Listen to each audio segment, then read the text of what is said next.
Welcome to the Weaving Magic podcast, where we discuss the different ways to weave magic throughout your daily life. We are your hosts, Alyssa Lilly and Tara Webb, and we are thrilled to guide you in this magical journey of exploration. Hello, and welcome back to the Weaving Magic podcast. I am your host, Tara Webb. And I'm your host, Alyssa Lilly. And this is part 3 of our Elemental Saga. We're so excited to talk about elements. Elemental Saga. Like, that sounds super, I don't know, that sounds super cool. I just made that up. Anyways, the past 2 being, the first one just diving into the elements in general and like how you can connect through self-care and that kind of thing. And then the last one being your elemental trauma and like how your trauma influences the way you connect with elements. And it's just kind of like a part off of that because we're going into colors with this one. But not really as deep. So this one hopefully won't be as triggering. We'll stay light. We'll see. Yeah, it's a bit more fun, I think, which it's okay if it isn't, but that's not our intention with this one. So, the second one was a bit heavier, but sometimes those heavy ones really need to come through. And as I ended on the last one saying, it's so fascinating to me that the elements, ether, air, water, earth, fire, which is not in the correct order, but those are the ones that we have, that Alyssa has a difficult time connecting with. Water and fire are the colors that Alyssa feels most resonant with, like for their business, for their house, like everything. Aesthetic, everything. My house, yes. Yeah. Blue and my glasses are orange and my hair is teal. That is everything. Yeah. Yeah. And so let's look at like the what the colors would be for that. Okay. So for ether, that is more of like a purpley, somewhat silvery kind of color because you think of like expansion. It's also, it reminds me of, if you look at the colors for the days of the week, Saturn, how that is, the purple like expansion and like really going in for Saturn Day. So I think have we done days of the week? Yes, we have. I don't know which episode that is, but we have done it. We will actually mention that in the notes below as well. We'll go back and check for y'all. So purple, silver. I almost want to say gold as well. Yeah, gold as well. Just that. Because you're connecting to source, to spirit, right? So like those kinds of things that are up there a bit more. Mm-hmm. Air. I want to go back to ether. I'm going to cut you off. Yeah. So I almost feel like black as well. The void. And yeah, the void, but also, I feel like a lot of cultures when we talk about birth, visualize birth as coming from this white light, coming from this purity, right? Mm-hmm. What's that face for? I was just agreeing with that. Not with what not with like you saying it, but like with their statement behind it. So yeah. Oh yeah. So just coming from this, pure white, and I feel like white, we have just this innocence attached to it. But then there are a lot of cultures where white is associated with death and black is associated with birth, but both life and death are that transition to the ether, right? So I feel like, I don't know. I felt like I needed to mention that. I feel like black is connected in some way. It definitely is, because that's also like shadow work and, as above, so below kind of thing. Mm-hmm. That's very much of ether. Mm-hmm. Air would be, I feel, blue and white in some ways, very clear colors. I think like the sky. Yeah, like the sky. I think also that could also be rainbow in the sense of like looking at like the prism kind of thing. So it's very, to me, it's like blue and that kind of thing. But also if you look at air is only the color of what it is reflected. So, the ocean is blue because the sky is blue, etc. kind of thing. Like it makes me think of, not that we're getting into crystals or anything, but I feel like with air, I think of clear quartz or prisms, like you were saying. I would think clear quartz would be more ether.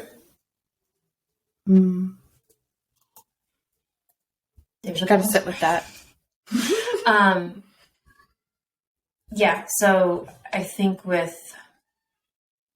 I was just thinking more about air. But yeah, those kind of colors seem to resonate more, I think. And I also tie it more to like the throat chakra, that kind of thing. Because you're speaking, you're articulating. Water. I feel like fire's next. Let's do fire next because that's okay. attraction. Because that's like heart. I was trying to think. Yeah, so heart is next, and that's like the vibrancy. I mean, you have. Why are you associating heart with fire? Just curious. Because it goes down, so it's like here. And you I always connect in associated fire with more of the solar plexus. Yeah.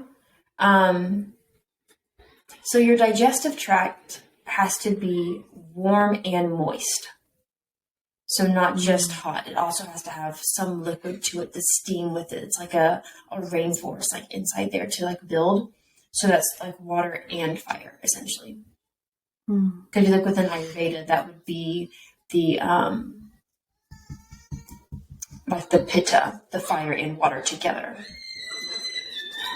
Okay. So let's talk about... Do you see heart as water or do you see heart as fire? I see it's probably both. Emotions. Or neither. I feel, I don't know, maybe it's because I'm super connected to earth, but with the, like the heart chakra being green and the heart being a very grounded place for me, I've always associated with earth. But the way that you're talking about emotions and sensations, it makes sense that that's but water. Green wouldn't be earth per se. That would kind of be water as well. Because it's more, yeah, that's true. I mean, earth is green too with brown. Okay, so let me not jump ahead. We are on water. What colors for water? So water would be like what, blue and green and I think some purple too. I think purple too because like if you look inside the ocean of like all the different beautiful colors in there. It's very vibrant, very vibrant. But it's a different vibrancy than fire. I feel like those are the opposite ends of it. Well, so I feel like fire is more warm colors, whereas the ocean is more vibrant neon colors. Yes. And that's what I was saying is like fire and air kind of are not air. Fire and water are opposites in a sense, and then like air and ground are opposites. Not really, but if you like look color wise, because technically we just said that air was like the pastels and like that kind of thing. They're so light, and then the grounded earth is like the dark, deep colors, and they're rich too, very rich colors of brown, like mahogany and like stuff like that. So we'll have to share color palettes this week. Yes. Which I think will be interesting because Alyssa also sees colors differently.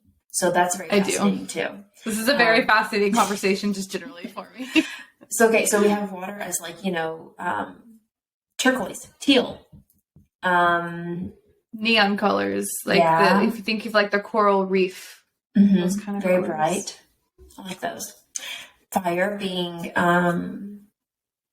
reds and oranges. Reds, oranges, yellows. Most of what I can't see. Let's not talk about my connection with fire anymore. And blue. Only because fire gets really too hot fire. Yes, it's blue. It's a vibrant blue. What trauma is with that? Just kidding. Anyways. We're not getting deep this episode. And then earth being just brown and good, like dark sages. And I love a forest green. And what's your favorite? But I almost think, there are some vibrant greens with earth when I think about like very tropical places where the green is just really, hello, I'm here. That's not the way to describe a color, but here we are. Yeah. I also think of like things that whenever they're grounded, books and the colors with them, maps, how they're representing that, like, they have the tan kind of color, that being very grounded because it's actually more tangible. So let's go through the days of the week and how maybe we can tap in not only to the colors of the days of the week when those days get here, but also the elements associated with those colors. And I also want to look at the meaning of colors. I will say this. that we will look this up and like discuss what's said, but you get to associate your own meaning to colors, because as Alyssa has already said, they did not connect heart with like earth. With water and fire. It was earth. So you get to decide that for yourself. As much like, we're going to do an episode on numerology, on numbers, and like how you can choose your numbers and like what they mean, the angel numbers and stuff, but you also get to decide that. So that's going to be an episode for us. So with color magic, and I'm going to have one coming up soon right after this as well, that talks about like color magic with glamour magic and how those are tied together so much. But as we're going through, it's just like anything. Yeah, you bond and form your own relationship with it. Tara's relationship with the color brown is going to be completely different than my relationship with the color brown. Entirely. So we want to make sure that every time, remember, this is like totally what your connection is with it. So going back to that, it's like a blueprint almost. Here's a blueprint framework to get started, and then you dive deeper and find what resonates with you. Yes. So Sunday's the sun with yellow. Monday is moon with just grays. Grays. Let's start with the first day. So what was the first day? So Sunday was yellow, Sunday. Yeah, right? Sunday with yellow, and that's also the sun. That's going to be fire, obviously. That's going to be a very fire day. Yes, very fiery. Okay. Moon being Monday, gray. Water. I was going to say ether. See? I always connect the moon with water, so I feel like that's true. I don't know. It could be both. Or air too, depending, that kind of thing. Tuesday being, here's what's funny. When I say Tuesday, I think blue. However, Tuesday is actually from Mars. So that's red. Red. Tuesday to me is from also Tyr. Fire. From Tyr, I think that's how you say his name. The god Tyr, Tyr from Norse mythology. I get a lot of blue from that. I think it's fascinating that that's red day for Mars. There's a lot of fire days because the next day is orange. But that's not fire. That's communication. That's Odin. Mercury. That's connecting with ether. Fascinating. It's so crazy. We just talked about colors and then we're just totally going to switch it up on you. We're totally wrong. Thursday. It's not that we're wrong. No, it's different ways to interpret. How everything's perceived. Thursday is blue. That's where the blue comes in because that's Thor's day. That's Jupiter. That expansion. Yeah. So what element would be that day? I want to make sure we're not going too quick through these because I feel like we're jumping. I want to make sure we're clear on the elements for the day. I feel like blue would be water, but I really feel more air because when I think of Thor, I think of like,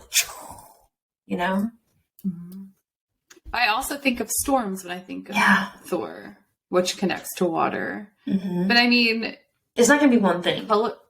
Yeah, it can be two elements. Maybe we need to make a chart. Yeah, all 5 in every color of every day. I mean, let's be real. We talk about incorporating all 5 elements throughout your day, so it makes sense. It does. Do that. Friday, Freyja, Venus, green. I mean, that's Earth. That's just. I feel like Earth has its one day of like, just love me. I don't ask for much. Just give me a day where you love me. Because I don't feel any other color, any other element that day. I really don't. I just feel love, grounding. So let's rewind then and go back to the heart chakra. Tell me again. Make it make sense, Tara. Right? But then again, make it make sense how Tuesday is red and I feel blue. Right? It's wild. So fascinating. Okay, and then Saturday, Saturn, purples, silver, ether, gold, ether. I think, yeah. And what's interesting is that Saturday is not mentioned in Norse mythology as far as a day for that. Because we think a lot about how our current constructions have influenced 12 months out of the year instead of 13 months when there are 13 moon cycles. And the amount of days per month are random because two guys wanted to have more days in their month and fought over it. Julius and Augustus, I think. Or whoever they were, I don't know what it was. It's wild for a freaking calendar. And so then we look at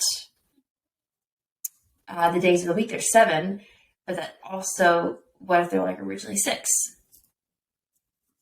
And we just added it. I mean, everything's just like, we added in the 7th day to make it fit into 12 or something. Well, let's go on a tangent here for a minute on how the demonization of the moon and 13 cycles and 13 months and 6. Yep.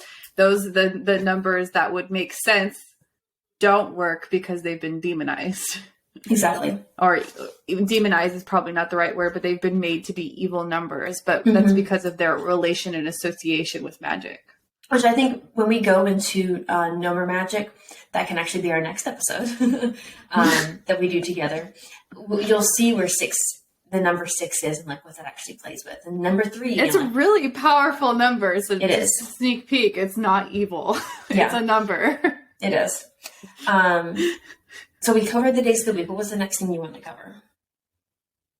That was the biggest thing, as we were talking about elemental colors, days of the week. So then let's look at these colors then, okay? This is based off the internet, and it's entirely true in its form.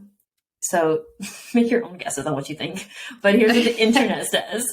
We're talking about the meanings of the colors? Yes, I am. So this is getting into color magic, which can be associated with how you wear your makeup. You know, I do it with my hair when I dye my hair. We could do it with candle magic, the colors of flowers you pick out, the way you decorate your house. Everything. This is such an easy way to add magic in your daily life. I will say that there's been a lot of studies recently done that say how we're losing our colors in the world, that we're losing our creativity, because you notice how things used to be so beautifully structured and now they're just minimalism. So we're losing like that because everyone's going to a more minimal aspect. And I'm more like, industrial feel. Which I think would be fun to talk about. I heard a TikTok about it, so I don't have very much knowledge, but talk about like how we were in the age of Pisces and now we're in the age of Aquarius and like what the underbelly of that is and what it can mean and etc. That's not for this conversation, but I think it'd be fascinating to go into.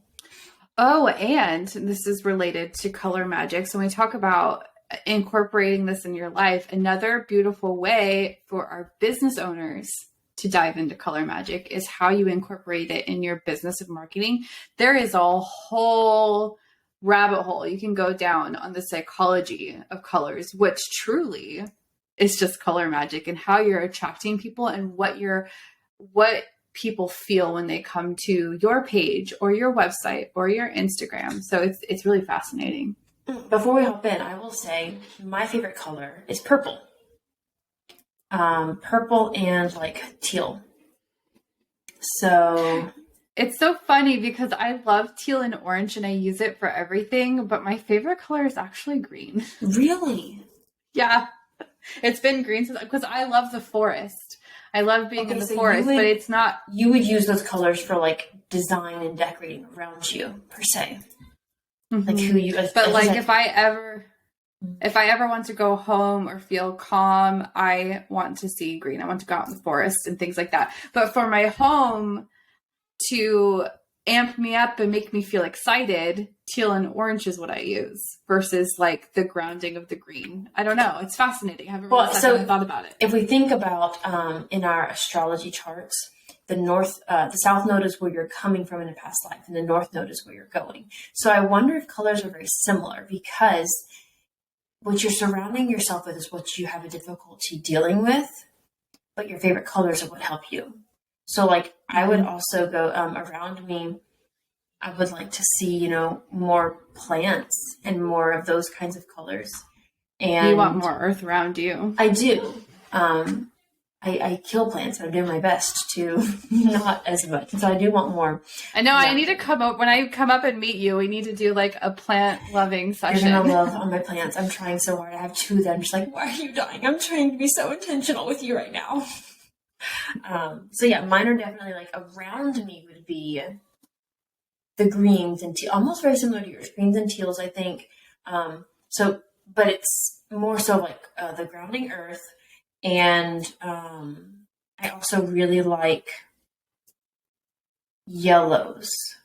It's like flowers, vibrant like that, and peachy colors around me. So that's also a bit of fire too. My favorite colors are purple and teal, so be more inclined to like ether, air, spirit, sometimes water kind of feel, which is very interesting. The more that we reveal here about ourselves, my goodness. And I'm also curious because I had someone do an aura reading on me, and the auras are like the colors around you. And the one color I do not like, and maybe it's because I only think of like Tennessee orange, like, you know, that vibrant Vols, VOLS, Vols, Tennessee. I don't like orange that much. I just don't like the way it looks. I don't feel like it looks good on me. Burnt orange looks pretty good. But I just like rejected orange so much. And when they did my aura, orange was a powerful color in my aura. So I'm very curious, you know what your auras are and like, you know, what connects to that. And the auras change colors too. So, okay, red, the color of passion and energy. It symbolizes action, strength, energy, passion. Very fire. Seeing red means very angry. It's used for warning and signals, linked to sexuality, and stimulates deep and intimate passion. Well, red's not our favorite colors. What is that? Well, and it's also fascinating to me because reds are associated with fire and that feeling of passion and purpose. But we look at the chakra system and we think about red being the root and being grounding. But also our womb space is associated with the root, which is where our passions and purpose and traumas are stored. And so it's just, I don't know. And that technically our womb space would be the orange. Yes, it'd be the sacral. Fascinating. So the positive is sexuality, courage, desire, confidence, and the negative is anger, danger, revenge, and aggression. Or so they say. When they say negative, are they like, I wonder if they're thinking about how you're using the color. I hate using the term black magic, but when we talk about cursing and different things like that, which is a whole different game that we don't really play with, but I wonder if that's what they're meaning when they share that side. I don't know. Orange, the color of enthusiasm and emotion. See, that's not what we would have thought for emotion. Orange exudes but it's water, so it's still applicable to my what I need in my life. It exudes warmth and joy and is considered a fun color that provides emotional strength, optimistic and uplifting, adds spontaneity, positivity to life, and encourages social communication and creativity. Youthful and energetic colors. So we just confused everyone about colors in this episode, but that's okay. The negative, quote unquote negative, is exhibitionism. Thank you. I had to pronounce that one. Exhibitionism, superficial, impatient, and domination. Whoa. My phone hit this thing. Why is domination a bad thing? It could be a good thing. It is orange, apparently. Fascinating. I think that was me putting my phone down, by the way. Sorry, guys. Impatient. I want to correct that statement a little bit too. Domination can very much be a bad thing, but I was going into a funny place. Alyssa says domination is okay. It is when you want to be dominated. Right? Which is another topic conversation. We will have one about We won't go down that rabbit hole today. We won't, but that's a fun one that I've been wanting to dive into a lot lately. Okay, so orange. Yellow. The color of happiness and optimism. So interesting. Yellow is cheerful, energetic, that brings fun and joy to the world, makes learning easier as it affects the logical part of the brain, stimulating mentality and perception, and inspires thought, curiosity, boosts enthusiasm and confidence. But it's also connected to cowardice and deception and egotism and caution. Because we think of like cowardice like yellow-bellied. You're yellow-bellied. Where does that even come from? Like, it makes no sense to me. What's the difference between, I don't know, yellow and orange have very similar vibes to me. And it's like they're very bright. But why is one cowardice and one courageous? Not for me. They have very different vibes for me. Yellow is just like beauty and just like sun. And well, you hate orange, so that makes sense. I'm learning to connect with orange. But I don't know. There must be something with orange that just like really bothers me. I don't know what it is. Shadow maybe coming up. Mm-hmm. Because also technically that's like communication. I'm curious for you, Magic Weaver. Let us know on Instagram, what color bothers you? Is there a color that you just can't stand? And it's ironic because I think for me, the one color I can't stand is also a shade of my favorite color. And that's like a pukey looking green, like the yellow, green, brown. I don't know. It's not my vibe. That can be your challenge for the week, Magic Weaver, is identify the color that just feels the weirdest and you just don't enjoy and why. Yeah, think of the words that bother you. So the same reaction to color. So like for some people, that's the word moist, or for me, the word panties. I hate it. Makes me, I don't like it. It's the worst. So that same emotion and feeling towards, do you have a color that induces that same reaction? I realize on audio, that's probably not great. I thank you for bearing with me as I explain that very vividly for you. I mean, with orange, I don't even eat oranges. I'm very hesitant to eat oranges. What? That's wild. They're so yummy. Mm-hmm. Yeah.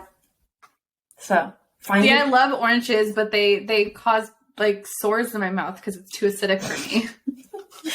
I want to also do a book about food and its meaning to us. That's another mini aside. Anywho. Another book? We're doing a book? We're doing a book. I told you about this. Oh, okay. Remember like the food? I remember. Yeah. We'll see. Not based on science. Green. Are you ready for this one? Yeah. Harmony. Health. It's generous, relaxing, revitalizes our body and mind, balances our emotions, and leaves us feeling safe and secure, gives us hope, promises of growth and prosperity, provides a little bit of luck along the way. Luck. It's so weird. Weird's not the right word. Fascinating to me how much we use green and money magic in association with wealth. And I get that some money is green, but for me, I feel more connected to wealth and luxury with golds and silvers. And purples for me. Yeah, rather than green. This isn't just another example of how you use colors and bond with it differently. The negative is judgmental, envy, materialism, and inexperience. Because you're green, kind of thing. Envy, I'm very familiar with green being used for that, which is also interesting. I think it's interesting that luck is green, because to me, luck would be gold.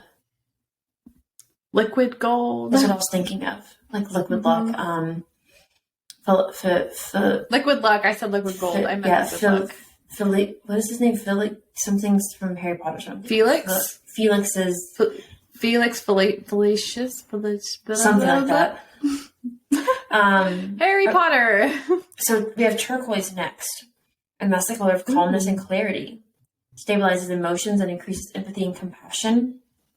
It's a cool, calming piece, gives a boost of positive mental energy, provides, improves concentration, clarifies our mind, and creates balance that clears the path to spiritual growth. Fascinating that they separated out turquoise from blue. Yeah. And the negative, quote unquote, narcissism. Blue? Stress. Narcissism? No, turquoise is not blue. Oh, sorry. I just said that. Turquoise. Secrecy and boastfulness. I'm questioning this resource. Because I feel like turquoise, even though we're not saying blue, turquoise is a shade of blue. Yeah. And blue is usually associated with communication. And we're saying that it's the opposite. Fascinating. Fascinating. No, that's the negative version of it, though. It's like if you're like maybe, so here's the way of imbalanced. It's like, yeah, if you're imbalanced, you don't say, you don't use your voice, you don't speak that way. You need more of that color, maybe. That's how we'll interpret it. They're too secret. This is fun. We should read things on the internet together more often. And judge how right or wrong they are, apparently. Blue, the color trust and loyalty. Has calming, relaxing effect on our psyche, gives us peace and makes us feel confident and secure, dislikes confrontation and too much attention, but is an honest, reliable, responsible color, and you can always count on its support. So the negative is conservative, which can be negative and can also be not negative. Passive, depressed, and predictable. I do not think of blue when I think of depressed. Although I do hear now, like, oh, they got the blues or the baby blues. Yeah. Like I see now, like as we're talking about it, how it's been associated with sadness. When you think of depressed, you think of black? I think of like a gray cloud, like a fog almost. Yeah, mine's like black it feels and blue. Yeah. Oh, yeah. Fascinating. Purple. Color of spirituality, imagination, inspires us to divulge our innermost thoughts, enlightens us with wisdom and who we are, and encourages spiritual growth. Associated with royalty and luxury, mysteries and magic, sparks creative fantasies. So I think that's also because purple was such a difficult color to find for so long. They couldn't figure it. It was a luxury, truly. Blue as well, but purple even above that. And the negative is sensitive, vigilant, immature, and emotional. See, I would say sensitive is blue. And narcissism is purple instead of turquoise. I agree with that. Because if it's purple, it's like, royalty, but how that can also be like too much in control.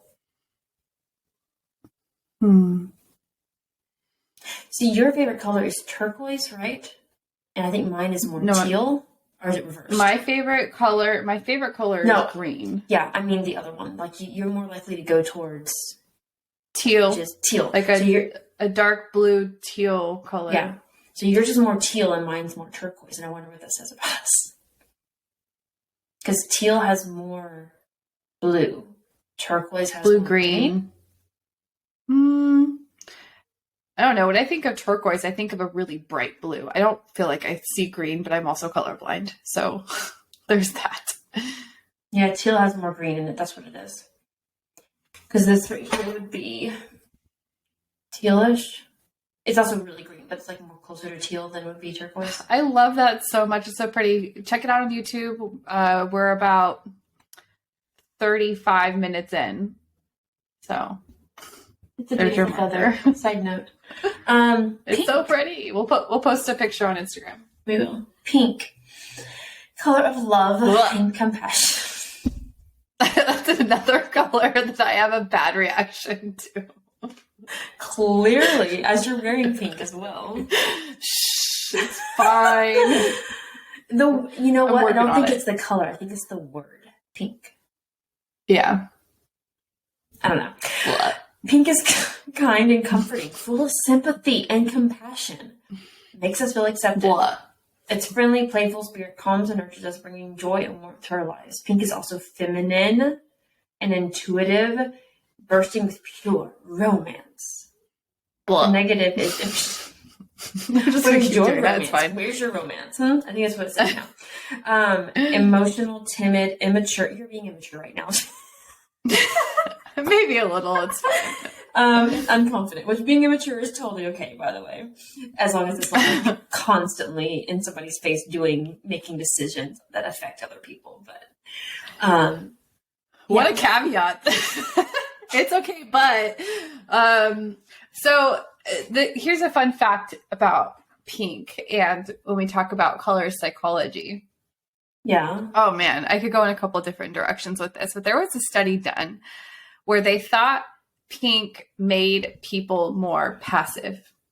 So, and I believe it was done, don't quote me, I'm going to very from my memory try to pull this out, but it was a football team and they painted their away locker room for teams coming to their school or wherever pink because they thought it would make them passive and more likely to lose.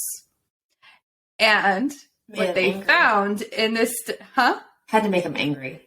It did. So long exposure to pink, and they actually talk about in marketing to be careful using the color pink because it can be very aggravating and it can cause a lot of anger, which is fascinating. And that's the other side of your heart. Think about it. If you're not connecting to your heart, to like your true self and like those wounds and stuff, then it's going to bring out the anger behind it, possibly. Mm-hmm. And pink, I feel like, is one of those colors that people love or hate. There is no neutral ground with it. Like you either have an extreme negative reaction with it or you like it. There's not really I used to have an extreme negative because I wanted pink for something and the person was like, no, I don't have enough for you. And so I had to choose red. And so red became a favorite color. So I had a negative reaction for so long. And also was told that pink didn't look good on like my face, like eye color and stuff. Mm-hmm. And I shouldn't do it. Meanwhile, I'm wearing pink and my eyeshadow looks fabulous. So yeah, it does. It's like you get to heal that as well. Well, and another study that was done with colors, that's actually, again, color psychology. I love looking into color psychology. It's very fascinating to me. Disney actually uses this. They have a shade of green that they use on things that they don't want you to see or pay attention to, and that your brain automatically tunes out. How crazy is that? So like their staff doors, or they have, I can't remember. I'm trying to think like a light post or something that they didn't want people to pay attention to. And half the time your brain doesn't notice it until you're aware of it and you bring your attention to it. Look up Disney colored green, stay away or something like that. And you'll find all kinds of research and studies on it. It makes me think of like in your surroundings, things that you don't notice because our eyes can't see a lot of spectrums. Like we're very limited. And so there's a lot of things that we actually can't see. And it blows my mind because I have colorblind glasses and I don't wear them very often because they give me headaches. And they're like sunglasses almost because they're so dark as well. And I remember I can't wear them when I'm driving because I'm so overwhelmed by all of the colors. Yeah. And just it blows my mind that people function and just see that all of the time. Yeah, it's a lot. It's very overwhelming. Mm-hmm. So the next color, back to pink. We have brown now. No, okay, good. We're done with it. We're done with pink. We have 4 colors left on this thingy. Brown is the color of stability and reliability. A dependable, comforting, a great counselor, friend full of wisdom, count on itself if you need honest opinion, support and protection, stabilizes us, helps us feel grounded, and inspires us to appreciate the simple things in life, which I think so. And negative is boring, dull, timid, predictable. Yeah. Timid? Maybe. I don't know. I don't know how I feel about that one. I feel like it's pretty accurate for the most part. So timid. Yeah, I'm stuck on timid. But I mean, think of those that like do blend into the background. Very neutral, just like, you know, they aren't as vibrant in their colors on themselves. Yeah, but that's where a lot of the most dangerous things can come out. For example, things that blend in with nature, like snakes, for example, where their skin is a brown that's designed to blend in with the rocks. And that's where... So I think it depends on how we look at it with people. We tend to think that blending into the background makes us hidden because we don't feel safe. But in nature, it's the opposite. Fascinating. Because it's like, you know, how a lot of mothers in nature actually like kill their husbands, kill their, you know, the male, or they actually abandon their young and things like that, right? That like, no, a mother can't do that. Or like sharks are more aggressive. The female versions are more aggressive than the male or something like that. And, you know, for humans, it's like not true or something.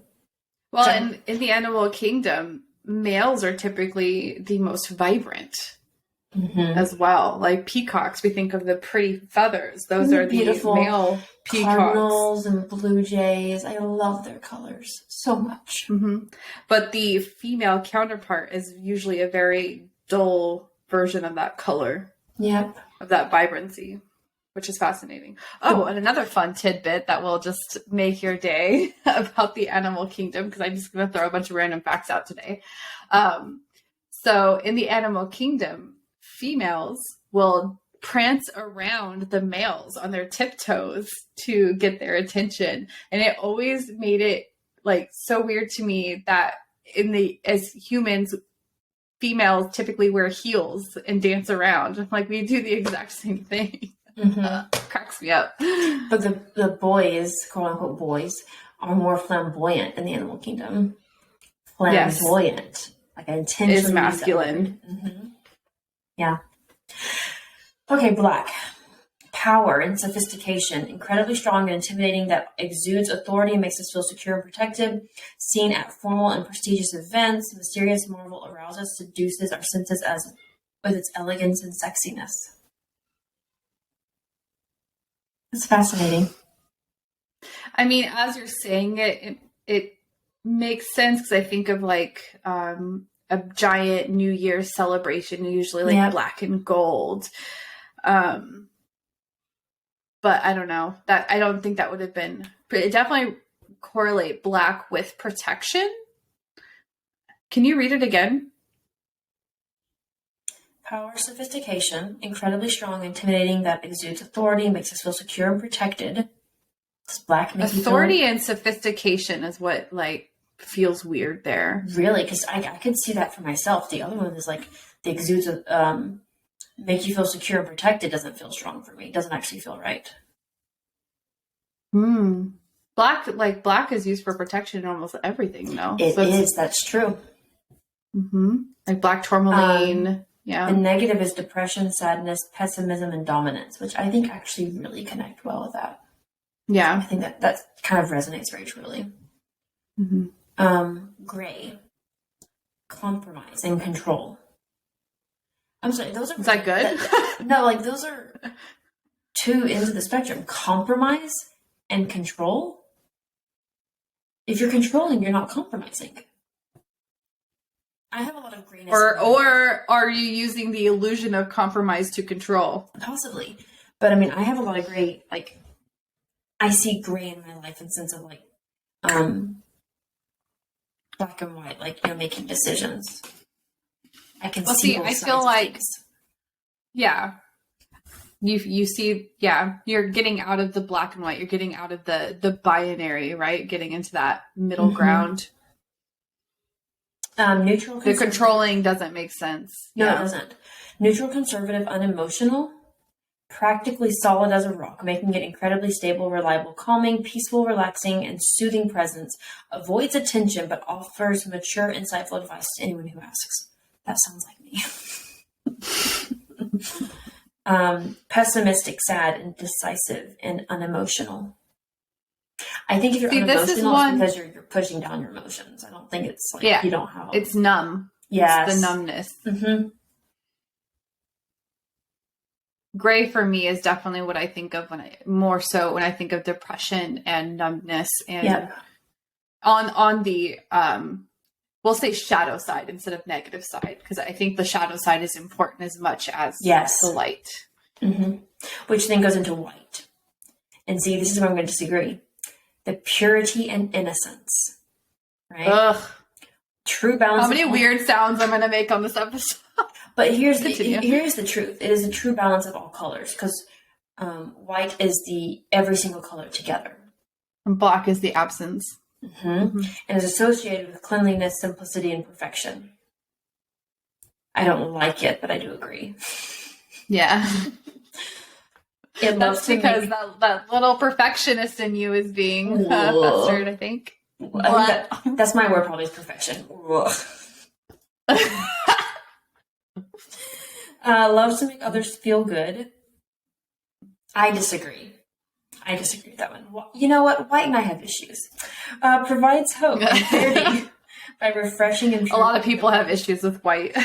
It also promotes open-mindedness and self-reflection. Okay, yeah, that's very true. Does it? I think it does. Does it? Open-mindedness, self-reflection.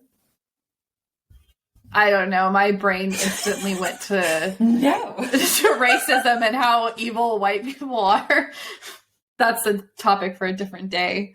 Yes, but I think that how also, close-minded. Yeah, but I think it's not a really lot of color. That's skin. I don't think that only white people can be close-minded and racist in that sense. Too. I agree with that, but I feel like white is this. I almost wonder if we have this ingrained vision of what white and black stand for because of the segregation and the way of trying to make black be this evil, mysterious thing, and white needs to be this like highest standard, right? Yeah. There's a lot of stories there that need to be unpacked, and I wonder how that influences things like this. But white also, like if you look at white walls, white also messes with your brain. That's why it's not so good to have like beige walls in schools and that kind of stuff. It just like neutralizes your brain almost. You just can't really focus. Well, that's more of a brown than a white, right? Beige? I mean, it's a mixture of the two. Fascinating. Negative is boring, cold, empty, and distant. Okay. You readily agreed with the negatives versus the positives on that one. I did. Maybe I need to do some self-reflection. I think Alyssa needs some work on white. No, but I mean, so I think we could all use a little work on that. I do too. So we look at the colors and tying them into the elements and just. Well, I just not to go backwards here, but I'm going to go backwards here for a minute. White, if you're using candle magic and different things, is typically used as because it's all colors. Technically, you can use it as a substitute if you don't have a color and give it that intention. At least that's what I've learned when using magic. Yep. Very much. So technically it could be the positive and negatives of all the colors. So white is just, it's a lot. It's a whole other topic. There's like 5 different topics in here that we need to just, write these down for. But yeah, so did you already say our challenge for the week? Oh, it was finding your color and word that makes you go blah. Oh, well, so let's change it up a little bit. The challenge this week is to find the one color that makes you go bleh and find the one color that brings you the most joy and tap into what that speaks to you, like how that speaks to you. I would have to amend it because like seeing orange doesn't make me go, that's different. Saying orange doesn't make me go bleh, right? It's like looking at the orange color. Saying white makes me go bleh, but not the white color. That makes me go bleh too. White, pink. White and pink, I don't mind the colors white and pink, it's the words. What is that? Yeah, see, that's what I was saying. Yeah, there's something different about it because the word choice with it, it's not the actual colors. But when I look at orange, I'm like, I'm not going to wear that. No. Is there a color that you look at that makes you feel that? That invokes that feeling of like, not really. Yeah. But we also want you to look at your favorite color. Yeah. And it's the color that brings you the most joy. So make sure to share with us. I think it'd be fun.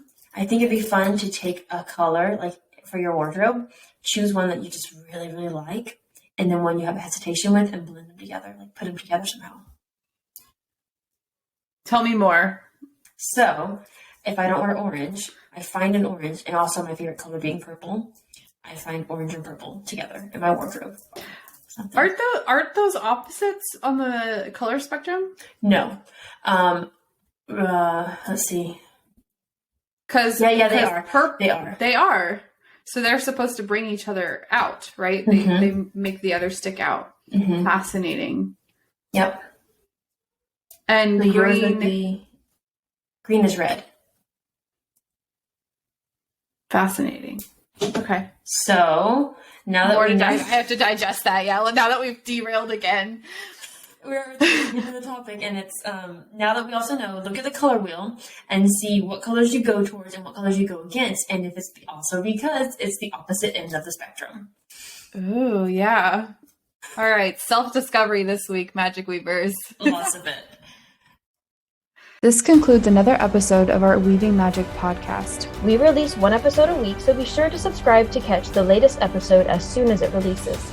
You can find us on Instagram at Weaving Magick Podcast. That's Weaving Magick, Magick Podcast. We would also love it if you could leave us a review. If you do, make sure to email us your review so we can send you a thank you gift. Thank you so much for joining us, and don't forget to find a way to weave magic into your daily life.